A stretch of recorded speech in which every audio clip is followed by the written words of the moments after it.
Hello friends, welcome to my channel high level tourism. ನನ್ನ ಹೆಸರು ನಟರಾಜ್ ಅಂತ. ಸ್ನೇಹಿತರೆ, ಇವತ್ತು ನಾನು ನಿಮಗೆ ಉರಗನಹಳ್ಳಿಯನ್ನು ತೋರಿಸಲಿಕ್ಕೆ ಬಂದಿದ್ದೀನಿ. ಉರಗ ಅಂತಂದರೆ ಹಾವು. ಈ ಹಳ್ಳಿಯಲ್ಲಿ ಸಾಕಷ್ಟು ಬಗೆಯ ಹಾವುಗಳಿವೆ. ಅದರಲ್ಲೂ ಕೂಡ ನಾಗರ ಹಾವುಗಳು ಕೂಡ ತುಂಬ ಪ್ರಮಾಣದಲ್ಲಿವೆ. ಆದರೆ ಇವತ್ತಿನವರೆಗೂ ಯಾರಿಗೂ ತೊಂದರೆ ಕೊಟ್ಟಿಲ್ಲ. ಅದು ಅಲ್ಲದೆ ಇಲ್ಲಿ ಒಂದು ವಿಷವಿರದ ಬೇವಿನ ಮರ ಇದೆ. ಅದನ್ನು ಕೂಡ ನಾನು ನಿಮಗೆ ಈ ವಿಡಿಯೋದಲ್ಲಿ ತೋರಿಸ್ತೀನಿ. ಇಲ್ಲಿರುವಂತಹ ನಾಗರ ಹಾವುಗಳು ಕಚ್ಚದೇ ಇರೋದು ಅಥವಾ ಇಲ್ಲಿರುವಂತಹ ಬೇವಿನ ಮರಕ್ಕೆ ವಿಷ ಇಲ್ಲದೆ ಇರೋದು, ಇವು ಎಲ್ಲವುಗಳಿಗೂ ಕಾರಣ ಇಲ್ಲಿರುವಂತಹ ಪವರ್ಫುಲ್ ದೇವಸ್ಥಾನ. ಈ ದೇವಸ್ಥಾನ ಇರೋದು ಶಿವಮೊಗ್ಗ ಜಿಲ್ಲೆಯ ಸೊರಬ ತಾಲೂಕಿನಿಂದ ಸುಮಾರು 9 ಕಿಲೋಮೀಟರ್ ದೂರದಲ್ಲಿ. ಸೊರಬದಿಂದ ಶಿರಾಳಕೊಪ್ಪ ರೋಡಲ್ಲಿ ಸುಮಾರು 7-8 ಕಿಲೋಮೀಟರ್ ಟ್ರಾವೆಲ್ ಮಾಡಿದ ನಂತರ ನಮಗೆ ಈ ಉರಗನಹಳ್ಳಿ ಕ್ರಾಸ್ ಸಿಗುತ್ತೆ.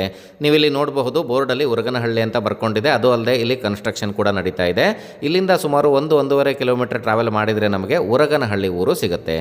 ಈ ಉರಗನಹಳ್ಳಿಯಲ್ಲಿ ಸಾಕಷ್ಟು ಪ್ರಮಾಣದಲ್ಲಿ ಹಾವುಗಳಿದ್ದಾವೆ. ಅದು ಅಲ್ಲದೆ ನಾಗರ ಹಾವುಗಳ ಸಂಖ್ಯೆ ಕೂಡ ತುಂಬ ಹೆಚ್ಚಿದೆ. ಇಲ್ಲಿ ಒಬ್ಬರಲ್ಲ ಒಬ್ಬರದು ಮನೆಯಲ್ಲಿ ನಾಗರ ಹಾವುಗಳು ಯಾವತ್ತಾದರೂ ಇದ್ದೇ ಇರ್ತವೆ. ಆದರೆ ಹಾವುಗಳು ಯಾರಿಗೂ ಕಚ್ಚೋದಿಲ್ಲ. ಅದು ಅಲ್ಲದೆ ಇಲ್ಲಿನ ಜನರು ಕೂಡ ಹಾವುಗಳಿಗೆ ತೊಂದರೆ ಮಾಡೋದಿಲ್ಲ. ನೋಡಿ, ಈಗ ನಾವು ಈ ಉರಗನಹಳ್ಳಿ ಊರಿಗೆ ಬಂದು ಮುಟ್ಟಿದ್ದೀವಿ. ನೀವು ಅಲ್ಲಿ ಎದುರುಗಡೆ ಬೋರ್ಡಲ್ಲಿ ನೋಡಬಹುದು, ಉರಗನಹಳ್ಳಿ ಅಂತ ಬರ್ಕೊಂಡಿದೆ. ಇಲ್ಲಿಂದ ನೋಡಿದರೆ ನಮಗೆ ಹಿಂದ್ಗಡೆ ಇರುವಂತಹ ದೇವಸ್ಥಾನದ ಗೋಪುರ ಕೂಡ ಕಾಣಿಸ್ತಾ ಇದೆ. ಈಗ ಬನ್ನಿ ನಾವು ಇಲ್ಲಿರುವಂತಹ ಉರಗನಹಳ್ಳಿ ಕಾಳಿಂಗೇಶ್ವರ ದೇವಸ್ಥಾನಕ್ಕೆ ಹೋಗೋಣ. ನೋಡಿ, ಈಗ ನಾವು ದೇವಸ್ಥಾನದ ಎದುರುಗಡೆ ಹೋಗ್ತಾ ಇದ್ದೀವಿ. ದೇವಸ್ಥಾನವನ್ನು ಎದುರುಗಡೆಯಿಂದ ನೋಡಿದಾಗ ನಮಗೆ ಈ ರೀತಿ ಕಾಣಿಸುತ್ತೆ. ಇದೇ ಇಲ್ಲಿ ಉರಗನಹಳ್ಳಿಯಲ್ಲಿರುವ ಕಾಳಿಂಗೇಶ್ವರ ದೇವಸ್ಥಾನ, ಹಾಗೆ ರಾಮಲಿಂಗೇಶ್ವರ ದೇವಸ್ಥಾನ. ಮತ್ತು ಇಲ್ಲಿ ಯಾವ್ಯಾವ ದೇವರುಗಳು ಇವೆ ಅನ್ನೋದನ್ನು ನಾನು ನಿಮಗೆ ಒಳಗೆ ಹೋಗಿ ತೋರಿಸ್ತೀನಿ. ಅದಕ್ಕಿಂತ ಮೊದಲು ನೀವಿಲ್ಲಿ ನೋಡಬಹುದು, ಇಲ್ಲೊಂದು ಕಂಬ ಇದೆ. ಕಂಬದ ಮೇಲೆ ನಂದಿ ಮಹಾರಾಜರು ವಿರಾಜಮಾನರಾಗಿದ್ದಾರೆ. ಹಾಗೆ ಆ ಕಡೆ ನೋಡಿದರೆ ನಿಮಗೆ ವಿಷವಿಲ್ಲದ ಬೇವಿನ ಮರ ಕೂಡ ಕಾಣಿಸುತ್ತೆ. ಅದನ್ನ ಆಮೇಲೆ ತೋರಿಸ್ತೀನಿ.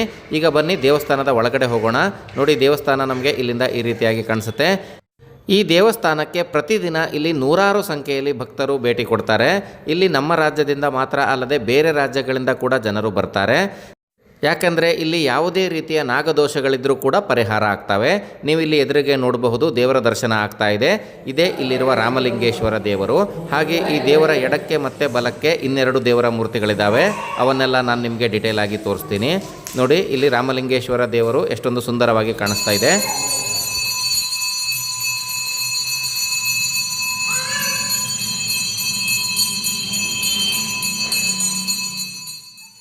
ರಾಮಲಿಂಗೇಶ್ವರ ದೇವರ ಪೂಜೆಯನ್ನು ಮಾಡಿದ ನಂತರ ಈಗ ಅರ್ಚಕರು ಅಲ್ಲೇ ಪಕ್ಕದಲ್ಲಿರುವಂತಹ ತಾಯಿ ಚಾಮುಂಡೇಶ್ವರಿ ಹಾಗೆ ಕಾಳಿಂಗೇಶ್ವರ ದೇವರ ಪೂಜೆಯನ್ನು ಮಾಡ್ತಾ ಇದ್ದಾರೆ. ನೋಡಿ, ಈಗ ನೀವೇನು ನೋಡ್ತಾ ಇದ್ದೀರಲ್ವಾ, ಇದೇ ತಾಯಿ ಚಾಮುಂಡೇಶ್ವರಿ ದೇವಿಯವರು ಹಾಗೆ ಕಾಳಿಂಗೇಶ್ವರ ದೇವರು. ಹಾಗೆ ರಾಮಲಿಂಗೇಶ್ವರ ದೇವರ ಇನ್ನೊಂದು ಬದಿಯಲ್ಲಿ ಗಣೇಶ ದೇವರ ಮೂರ್ತಿಯನ್ನು ಕೂಡ ನಾವು ನೋಡಬಹುದು.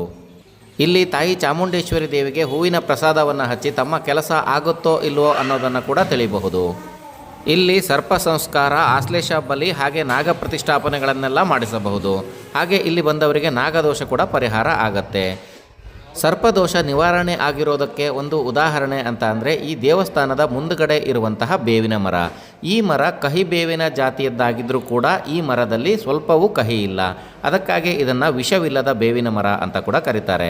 ಇದರ ಹಿಂದೆ ಕೂಡ ಒಂದು ಪುರಾಣ ಕಥೆ ಇದೆ. ಅದು ಏನಪ್ಪ ಅಂತಂದರೆ, ನಳ ಮಹಾರಾಜರು ಕಾರ್ಕೋಟಕ ವಿಷದ ಕಾರಣದಿಂದ ಬಳಲುತ್ತಿದ್ದಾಗ ಶಿವನನ್ನು ಕುರಿತು ತಪಸ್ಸು ಮಾಡ್ತಾರೆ. ಆಗ ಪ್ರತ್ಯಕ್ಷನಾದಂತಹ ಶಿವನು, ನಿನ್ನ ಸರ್ಪದೋಷ ಎಲ್ಲ ಪರಿಹಾರ ಆಗಿದೆ, ಅದು ಅಲ್ಲದೆ ನಿನ್ನಲ್ಲಿರುವ ಕಾರ್ಕೋಟಕ ವಿಷ ಕೂಡ ಕಡಿಮೆ ಆಗಿದೆ ಅಥವಾ ನಿವಾರಣೆ ಆಗಿದೆ ಅಂತ ಹೇಳ್ತಾರೆ. ಅದು ನನಗೆ ಹೇಗೆ ಗೊತ್ತಾಗುತ್ತೆ ಅಂತ ನಳ ಮಹಾರಾಜರು ಕೇಳಿದಾಗ, ಅಲ್ಲಿ ಎದುರುಗಡೆ ಇರುವಂತಹ ಒಂದು ಬೇವಿನ ಎಲೆಯನ್ನು ನೀನು ಸೇವಿಸೋ, ಆವಾಗ ನಿನಗೆ ಗೊತ್ತಾಗುತ್ತೆ ಅಂತ ಹೇಳ್ತಾರೆ. ಆಗ ನಳ ಮಹಾರಾಜರು ಈ ಮರದ ಒಂದು ಎಲೆಯನ್ನು ಸೇವಿಸಿದ ಕೂಡಲೇ ಅದು ಯಾವುದೇ ರೀತಿಯ ವಿಷ ಅಥವಾ ಕಹಿಯಾಗಿ ಇರೋದಿಲ್ಲ. ಆಗ ಅವರಿಗೆ ವಿಷದಿಂದ ಸಂಪೂರ್ಣವಾಗಿ ಗುಣಮುಖರಾಗಿರೋದು ಗೊತ್ತಾಗುತ್ತೆ.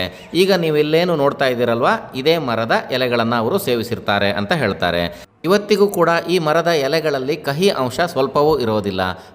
ಹಾಗಂತ ನೀವು ಇಲ್ಲಿ ಮರ ಹತ್ತಿ ಎಲೆಗಳನ್ನು ಕೀಳಲಿಕ್ಕೆ ಹೋಗಬಾರ್ದು. ಹಾಗಂತ ಇಲ್ಲಿ ಬೋರ್ಡ್ ಕೂಡ ಹಾಕಿದ್ದಾರೆ. ಒಂದು ವೇಳೆ ನಿಮಗೆ ಎಲೆ ಬೇಕು ಅಂತಾದರೆ ನೆಲದ ಮೇಲೆ ಸಾಕಷ್ಟು ಎಲೆಗಳು ಬಿದ್ದಿರ್ತವೆ. ಆ ಎಲೆಗಳನ್ನು ನೀವು ತಿಂದು ನೋಡಬಹುದು ಅಥವಾ ನಿಮ್ಮ ಮನೆಗಳಿಗೂ ತಗೊಂಡು ಹೋಗಬಹುದು. ಸಾಕಷ್ಟು ಜನರು ಇಲ್ಲಿ ಬಿದ್ದಿರುವಂತಹ ಪವಿತ್ರ ಎಲೆಗಳನ್ನು ಆರಿಸ್ಕೊಂಡು ಹೋಗೋದನ್ನು ನಾವು ನೋಡಬಹುದು. ಈ ದೇವಸ್ಥಾನಕ್ಕೆ ಅದೆಷ್ಟೋ ಜನರು ಸಂತಾನ ಪ್ರಾಪ್ತಿಗಾಗಿ ಹಾಗೆ ಮದುವೆ ಆಗಲಿ ಅಂತ, ಅದು ಅಲ್ಲದೆ ಕೋರ್ಟ್ಗಳಲ್ಲಿರೋ ತಮ್ಮ ವ್ಯಾಜ್ಯಗಳೆಲ್ಲ ಕ್ಲಿಯರ್ ಆಗಲಿ ಅಂತ ಈ ದೇವಸ್ಥಾನವನ್ನು ಭೇಟಿ ಮಾಡ್ತಾರೆ. ಈ ದೇವಸ್ಥಾನದ ಹಿಂದ್ಗಡೆ ಒಂದು ಸಭಾಭವನವಿದೆ. ಹಾಗೆ ಅಲ್ಲಿ ದೂರದಲ್ಲಿ ನಾಗಸನ್ನಿಧಿ ಇದೆ. ಹಾಗೆ ಇಲ್ಲಿ ಬಲಗಡೆ ನೀವು ನೋಡಿದ್ರೆ ಶೌಚಾಲಯದ ವ್ಯವಸ್ಥೆ ಕೂಡ ಇದೆ. ಈಗ ಬನ್ನಿ, ನಿಮಗೆ ನಾನು ನಾಗಸನ್ನಿಧಿಯನ್ನು ತೋರಿಸ್ತೀನಿ. ಅಲ್ಲಿ ಏನಿದೆ ಅನ್ನೋದನ್ನು ನೋಡ್ಕೊಂಡು ಬರೋಣ. ಸ್ನೇಹಿತರೆ, ಇಲ್ಲಿ ನೀವು ಹತ್ರ ಬರ್ತಾ ಇದ್ದಂಗೆ ನಿಮಗೆ ಇಷ್ಟೊಂದು ನಾಗದೇವರ ಮೂರ್ತಿಗಳು ಇರೋದನ್ನು ನೋಡಿ ಒಂದೇ ಸಲ ಆಶ್ಚರ್ಯ ಆಗಬಹುದು. ಇದು ಇಲ್ಲಿನ ನಾಗ ಸನ್ನಿಧಿ. ಇಲ್ಲಿ ಹರಕೆ ಕೊಟ್ಟಂತಹ ನಾಗರ ಮೂರ್ತಿಗಳನ್ನೆಲ್ಲ ಒಂದು ಕಡೆ ಪ್ರತಿಷ್ಠಾಪನೆ ಮಾಡಿ ಇಟ್ಟಿದ್ದಾರೆ. ಇಲ್ಲಿ ಆವಾಗ ಪೂಜೆ ಪುನಸ್ಕಾರಗಳು ಕೂಡ ನಡೀತಾ ಇರ್ತವೆ. ನೀವು ಇಲ್ಲಿ ನೋಡಬಹುದು, ಹೂವುಗಳನ್ನೆಲ್ಲ ಹಾಕಿದ್ದಾರೆ, ಹಾಗೆ ಪೂಜೆಯನ್ನು ಕೂಡ ಮಾಡಿ ಹೋಗಿದ್ದಾರೆ. ಇದನ್ನೆಲ್ಲ ನೋಡಿದರೆ ನಿಮಗೆ ಈ ದೇವಸ್ಥಾನ ಎಷ್ಟೊಂದು ಪವರ್ಫುಲ್ ಅನ್ನೋದು ಗೊತ್ತಾಗುತ್ತೆ. ಸ್ನೇಹಿತರೆ, ಇಲ್ಲಿರುವಂತಹ ಊರಿನ ಜನರ ಮನೆಗೆ ನಾಗರ ಹಾವುಗಳು ಕಾಮನ್ ಆಗಿಬಿಟ್ಟಿದ್ದಾವೆ, ಯಾವಾಗಾದರೂ ಬರ್ತಾನೆ ಇರ್ತವೆ. ಅದು ಅಲ್ಲದೆ ಇಲ್ಲಿ ಹೊಲದಲ್ಲಿ ಕೆಲಸ ಮಾಡುವಂಥವರಿಗೂ ಕೂಡ ನಾಗರ ಹಾವುಗಳು ಸಿಗ್ತಾನೆ ಇರ್ತವೆ. ಹಾಗೆ ನಾಗರ ಹಾವುಗಳೇನಾದರೂ ಮನೆ ಹತ್ರ ಬಂದುಬಿಟ್ರೆ ಇವರು ಆ ನಾಗರ ಹಾವನ್ನು ಕೇಳ್ಕೊಳ್ತಾರೆ, ನೀನು ಇಲ್ಲೆಲ್ಲ ಇರಬಾರ್ದಪ್ಪ, ಇಲ್ಲಿಂದ ಹೋಗು ಅಂತ. ಆವಾಗ ನಾಗರ ಹಾವುಗಳು ಅಲ್ಲಿಂದ ಹೊರಟು ಹೋಗ್ತವೆ. ಅದು ಅಲ್ಲದೆ ನಾಗರ ಹಾವುಗಳು ಇವತ್ತಿಗೂ ಕೂಡ ಯಾವುದೇ ಮನುಷ್ಯರಿಗೂ ಈ ಊರಲ್ಲಿ ಕಚ್ಚಿದ್ದಿಲ್ಲ. ಅದು ಅಲ್ಲದೆ ಈ ಊರಿನ ಜನರು ಯಾರೂ ಕೂಡ ನಾಗರ ಹಾವನ್ನು ಹೊಡೆದಿದ್ದು ಕೂಡ ಇಲ್ಲ. ಮನೆಗೆ ಬಂದ ಹಾವನ್ನು ಕೆಲವೊಬ್ಬರು ಕೋಲಿನಿಂದ ಹೊರಗಡೆ ಹಾಕಿದರೆ, ಇನ್ನು ಕೆಲವೊಬ್ಬರು ಕೈಯಿಂದಾನೇ ಎತ್ತಿ ಹೊರಗಡೆ ಹಾಕ್ತಾರೆ, ಅವರಿಗೂ ಕೂಡ ಕಚ್ಚಲ್ಲ ಅದು. ಹಾಗೆ ನೀವಿಲ್ಲಿ ನೋಡಬಹುದು, ಇಲ್ಲಿ ಯಾವುದೋ ಹಳೆ ದೇವಸ್ಥಾನದ ಅವಶೇಷಗಳು ಬಿದ್ದಿರೋದನ್ನು ನಾವು ನೋಡಬಹುದು. ಯಾರಾದರೂ ಗೊತ್ತಿಲ್ಲದೆ ಅಚಾನಕ್ಕಾಗಿ ನಾಗರ ಹಾವುಗಳಿಗೇನಾದರೂ ತೊಂದರೆ ಮಾಡಿಬಿಟ್ಟಿದ್ದಿದ್ರೆ ಅದು ಈ ಊರಲ್ಲೇ ಅಂತ ಅಲ್ಲ, ಬೇರೆ ಯಾವುದೇ ಊರಲ್ಲೇ ನೀವೇನಾದರೂ ಹಾವುಗಳಿಗೆ ತೊಂದರೆ ಮಾಡಿದ್ದಿದ್ರೆ ನೀವು ಅಲ್ಲಿಂದನೇ ಹೇಳ್ಕೊಂಡ್ರೂ ಸಾಕು. ಅಂದರೆ ನಾನು ಉರಗನಹಳ್ಳಿಗೆ ಬರ್ತೀನಪ್ಪ ಅಂತ ಈ ದೇವರಿಗೆ ನೀವು ಬೇಡ್ಕೊಂಡ್ರೂ ಸಾಕು, ನಿಮ್ಮ ಕಷ್ಟ ಪರಿಹಾರ ಆಗೋಗುತ್ತೆ. ಹಾಗೆ ಆನಂತರ ನೀವು ಇಲ್ಲಿ ಬಂದು ಒಂದು ಹಣಕಾಯಿ ಮಾಡಿಸ್ಕೊಂಡು ಹೋಗಬಹುದು. ಎಷ್ಟೋ ಜನರು ಇಲ್ಲಿಂದ ದೇವರ ತೀರ್ಥವನ್ನು ಒಯ್ದಿರ್ತಾರೆ. ಮನೆಗೇನಾದರೂ ಹಾವು ಬಂದುಬಿಡ್ತು ಅಂತಾದರೆ ದೇವರ ತೀರ್ಥವನ್ನು ಹಾಕಿದರೆ ಆ ಹಾವು ಅಲ್ಲಿಂದ ತಕ್ಷಣ ಹೊರಟೋಗುತ್ತೆ. ಹಾಗೆ ನೀವು ಇಲ್ಲಿ ದೇವಸ್ಥಾನದ ಎದುರುಗಡೆ ಇರುವಂತಹ ಒಂದು ಶಾಲೆಯನ್ನು ನೋಡಬಹುದು.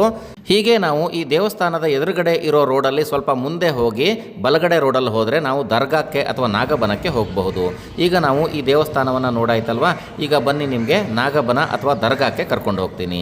ಇಲ್ಲಿಂದ ಸ್ವಲ್ಪ ಮುಂದೆ ಹೋಗ್ತಾ ಇದ್ದಂಗೆ ನಮಗೆ ದರ್ಗಾಕ್ಕೆ ಹೋಗುವಂಥ ಕ್ರಾಸು ಸಿಗುತ್ತೆ. ಇಲ್ಲಿ ನೋಡಿ ಬೋರ್ಡ್ ಕೂಡ ಇದೆ, ಇಬ್ರಾಹಿಂ ಸ್ವಾಮಿ ಮಠ ಅಥವಾ ದರ್ಗಾ ಅಂತ.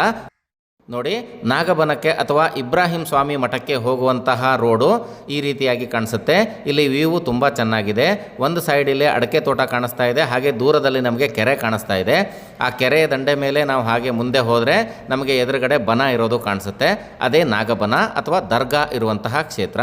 ಅಲ್ಲಿ ಒಂದು ಮಹಾಪುರುಷರು ಕೂಡ ನೆಲೆಸಿದ್ದಾರೆ ಅಂತ ಹೇಳ್ತಾರೆ. ಅಲ್ಲಿಗೆ ಹೋಗ್ತಾ ಇರಬೇಕಾದ್ರೆ ಈ ಕೆರೆ ನೋಡಲಿಕ್ಕೆ ತುಂಬ ಸುಂದರವಾಗಿ ಕಾಣಿಸುತ್ತೆ. ಕೆರೆಯಲ್ಲೆಲ್ಲ ತಾವರೆ ಹೂವುಗಳೆಲ್ಲ ಬಿಟ್ಟಾಗ ಇನ್ನೂ ಸುಂದರವಾಗಿ ಕಾಣಿಸಬಹುದು. ಆದರೆ ಇಲ್ಲಿ ರೋಡು ಮಾತ್ರ ಸ್ವಲ್ಪ ಮಣ್ಣಿದೆ. ಮಳೆಗಾಲದಲ್ಲಿ ಇದು ಓಡಾಡೋರಿಗೆ ಸ್ವಲ್ಪ ತೊಂದರೆ ಆಗಬಹುದು. ಯಾಕೆಂದರೆ ಕೆರೆ ನೀರೆಲ್ಲ ಜಾಸ್ತಿ ಆಗಿ ಏನಾದರೂ ರೋಡ್ ಮೇಲೆ ಬಂದರೆ ಸ್ವಲ್ಪ ತೊಂದರೆ ಆಗೋ ಸಾಧ್ಯತೆ ಇದೆ. ಅದು ಬಿಟ್ಟರೆ ಈಗ ಬೇಸಿಗೆಯಲ್ಲೆಲ್ಲ ಈಗ ಹೋಗಲಿಕ್ಕೆ ಏನೂ ತೊಂದರೆ ಇಲ್ಲ. ಈಗ ನಾವು ದರ್ಗಾ ಅಥವಾ ನಾಗಬನ ಇರುವಂತಹ ಕ್ಷೇತ್ರಕ್ಕೆ ಬಂದಿದ್ದೀವಿ. ಇದು ತುಂಬ ದೊಡ್ಡ ಏರಿಯಾ. ಇಲ್ಲೆಲ್ಲ ದೊಡ್ಡ ದೊಡ್ಡ ಮರಗಳಿದ್ದಾವೆ, ಹಾಗೆ ಒಂದು ಪ್ರಶಾಂತವಾದ ವಾತಾವರಣ ಇದೆ. ಇಲ್ಲೆಲ್ಲ ಕುತ್ಕೊಳ್ಳಿಕ್ಕೆ ಕಲ್ಲು ಬೆಂಚ್ಗಳನ್ನು ಮಾಡಿಟ್ಟಿದ್ದಾರೆ. ಹಾಗೆ ನಮ್ಮ ಎದುರುಗಡೆ ದರ್ಗಾ ಮತ್ತು ಅದರ ಹಿಂದುಗಡೆ ನಾಗಬನ ದೇವಿಯ ದೇವಸ್ಥಾನ ಕಾಣಿಸ್ತಾ ಇದೆ. ಕಾಳಿಂಗೇಶ್ವರ ದೇವಸ್ಥಾನಕ್ಕೆ ಬಂದಂತಹ ಎಲ್ಲ ಭಕ್ತಾದಿಗಳು ಕೂಡ ಇಲ್ಲಿಗೂ ಬಂದು ಹೋಗ್ತಾರೆ. ಅದು ಅಲ್ಲದೆ ಇಲ್ಲಿ ದರ್ಗಾಕ್ಕೆ ಬರುವಂಥ ಜನರು ಕೂಡ ಕಾಳಿಂಗೇಶ್ವರ ದೇವಸ್ಥಾನಕ್ಕೆ ಬರ್ತಾರೆ.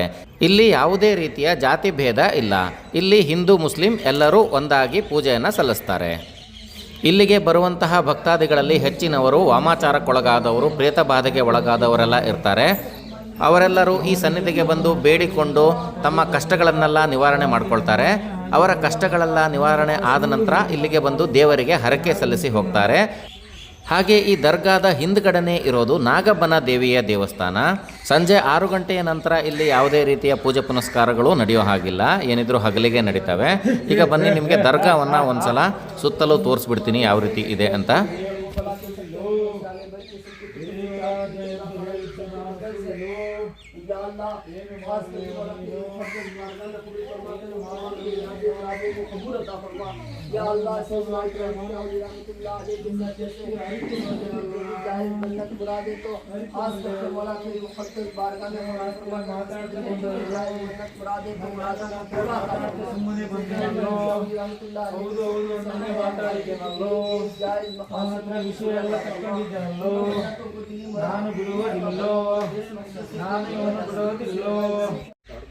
ಸ್ನೇಹಿತರೆ, ಇಲ್ಲಿರೋದು ಇದು ಒಂದೇ ದರ್ಗಾ ಅಲ್ಲ. ನಾವು ಉರಗನಹಳ್ಳಿಗೆ ಬರ್ತಾ ಇರಬೇಕಾದ್ರೆ ಮೊದಲಿಗೆ ಎಂಟ್ರೆನ್ಸಲ್ಲೇ ಇನ್ನೊಂದು ದರ್ಗಾ ಸಿಗುತ್ತೆ. ಅಂದರೆ ಲೆಫ್ಟ್ ಸೈಡ್ ರೋಡಲ್ಲಿ ನಾವು ಸ್ವಲ್ಪ ಒಳಗೆ ಹೋದರೆ ಅಲ್ಲಿ ಕೂಡ ನಮಗೆ ಒಂದು ಜಮಾಲ್ ಸ್ವಾಮಿ ಮಠ ಅಂತ ಒಂದು ದರ್ಗಾ ಸಿಗುತ್ತೆ. ನೀವಿಲ್ಲಿ ನೋಡಬಹುದು. ಈ ರೋಡಲ್ಲೇ ನಾವು ಹೀಗೆ ಮುಂದೆ ಹೋದರೆ ಅಂದರೆ ಸುಮಾರು ಒಂದು ಅರ್ಧ ಕಿಲೋಮೀಟ್ರ್ ಹೋದರೆ ನಮಗೆ ಇನ್ನೊಂದು ದರ್ಗಾ ಸಿಕ್ಬಿಡುತ್ತೆ. ನೋಡಿ, ಇಲ್ಲಿ ನಾವೀಗ ಅಲ್ಲಿವರೆಗೂ ಬಂದಿದ್ದೀವಿ. ಅಲ್ಲಿ ಎದುರಿಗೆ ಕಾಣಿಸ್ತಾ ಇರುವಂತಹ ದರ್ಗಾವನ್ನು ನಾನು ನಿಮಗೆ ತೋರಿಸ್ತೀನಿ. ನೋಡಿ ಈ ದರ್ಗಾ ಕೂಡ ಎಷ್ಟೊಂದು ಸುಂದರವಾದಂತಹ ಒಂದು ವಾತಾವರಣದಲ್ಲಿದೆ. ಇಲ್ಲಿ ಕೂಡ ಸಾಕಷ್ಟು ಜನರು ಬಂದು ಹೋಗ್ತಾರೆ. ಇಲ್ಲಿ ನೆಲವನ್ನೆಲ್ಲ ನೀವು ನೋಡಬಹುದು. ಇಲ್ಲಿ ಸಾಕಷ್ಟು ಪ್ರಮಾಣದಲ್ಲಿ ಮರಗಳು ಇದ್ದರೂ ಕೂಡ ಇಲ್ಲಿ ನೆಲದಲ್ಲಿ ಎಲೆಗಳು ಬಿದ್ದಿರೋದು ಕಡಿಮೆ, ಅಂದರೆ ಅಷ್ಟೊಂದು ಕ್ಲೀನಾಗಿ ಇಲ್ಲಿ ಮೇಂಟೈನ್ ಮಾಡಿದ್ದಾರೆ. ನೋಡಿ ನಾವು ಈಗ ದರ್ಗಾ ಹತ್ರ ಬಂದಿದ್ದೀವಿ. ಈಗ ಇಲ್ಲಿ ಸ್ವಲ್ಪ ಸಂಜೆ ಆಗಿರೋದ್ರಿಂದ ಯಾರೂ ಇಲ್ಲಿ ಕಾಣಿಸ್ತಾ ಇಲ್ಲ. ಯಾರಾದರೂ ಬರೋದಿದ್ದರೆ ಇಷ್ಟರೊಳಗೆ ಬಂದು ಹೋಗ್ತಾರೆ. ನೋಡಿ ದರ್ಗಾದಲ್ಲಿ ಈ ರೀತಿಯಾಗಿ ನಮಗೆ ಕಾಣಿಸುತ್ತೆ. ಜನರು ಇಲ್ಲಿ ಬಂದು ತಮ್ಮ ಹರಕೆಯನ್ನೆಲ್ಲ ಕಟ್ಟಿಕೊಳ್ತಾರೆ. ಇಲ್ಲೂ ಕೂಡ ಹಿಂದೂ ಮುಸ್ಲಿಂ ಎನ್ನುವ ಯಾವುದೇ ರೀತಿಯ ಭೇದ ಭಾವ ಇಲ್ಲದೆ ಎಲ್ಲ ಜನರು ಇಲ್ಲಿ ಬಂದು ಹೋಗ್ತಾರೆ.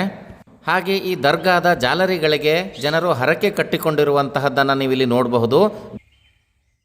ಸ್ನೇಹಿತರೆ, ಈ ಉರಗನಹಳ್ಳಿಯ ವಿಡಿಯೋ ನಿಮಗೆ ಹೇಗೆ ಅನ್ನಿಸ್ತು ಅನ್ನೋದನ್ನು ನಮಗೆ ಕಮೆಂಟಲ್ಲಿ ತಿಳಿಸಿ. ಈ ವಿಡಿಯೋ ಇಷ್ಟ ಆದರೆ ಲೈಕ್ ಮಾಡಿ, ಜೊತೆಗೆ ಹೈಪ್ ಮಾಡಿ, ಹಾಗೆ ನಿಮ್ಮ ಫ್ರೆಂಡ್ಸ್ಗೆಲ್ಲ ಶೇರ್ ಮಾಡಿ. ನೀವು ನಮ್ಮ ಚಾನಲ್ಗೆ ಮೊದಲನೇ ಸಲ ಬರ್ತಾ ಇದ್ದೀರಿ ಅಂತ ಆದರೆ ನಮ್ಮ ಹೈ ಲೆವೆಲ್ ಟೂರಿಸಂ ಚಾನಲನ್ನು ಸಬ್ಸ್ಕ್ರೈಬ್ ಮಾಡೋದನ್ನು ಮರಿಬೇಡಿ. ಈ ವಿಡಿಯೋವನ್ನು ಇಲ್ಲಿವರೆಗೂ ನೋಡಿದ್ದಕ್ಕೆ ತುಂಬ ಧನ್ಯವಾದಗಳು.